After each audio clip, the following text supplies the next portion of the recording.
இயல் தமிழ்னோடனே எனக்கு இது ஞாபகம் வந்ததுன்னா அருணகிரிநாத பெருமாள்.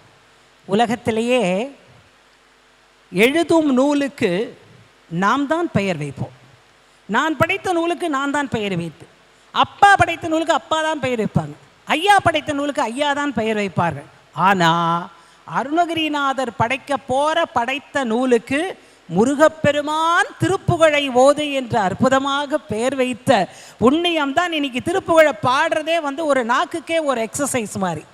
அவரோட வாழ்க்கையை நான் இயல் தமிழுக்கு எடுத்துக்கொண்டதன் காரணம் என்னன்னா, வாழ்க்கையிலே எச்சரிக்கை இல்லாது எப்படியோ தப்பிப்போன அடியாராக அவர் இருந்த போதிலும் ஏதோ ஒரு நேரத்திலே தன்னுடைய காம வலையிலிருந்து வெளியிலே வந்து அக்காவினுடைய அன்பினாலே ஆதரவினாலே வளர்க்கப்பட்டு அங்கேயும் தவறு செய்ய முற்பட்ட போது, அருணகிரி நீ ஒருவன் அருளால் வளர்ந்தாய், ஒருவன் அருளால் பிறந்தாய், அவனே உன்னை காப்பாற்றட்டும் என்று அந்த ஆதி அம்மையார் சொன்ன உடனே நேர வல்லாள கோபுரத்தின் மேலே ஏறி ஞானம் பிறக்கிறது.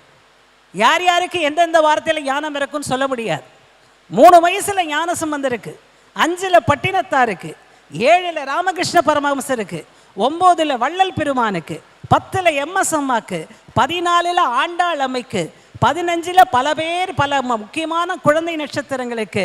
ஆனால் 18 வந்தப்புறம் தான் ஞானம் வரும் நம்ம நினைக்கிறோம். 18க்குள்ளேயே ஞானத்தை முடிச்சுட்டாங்களே.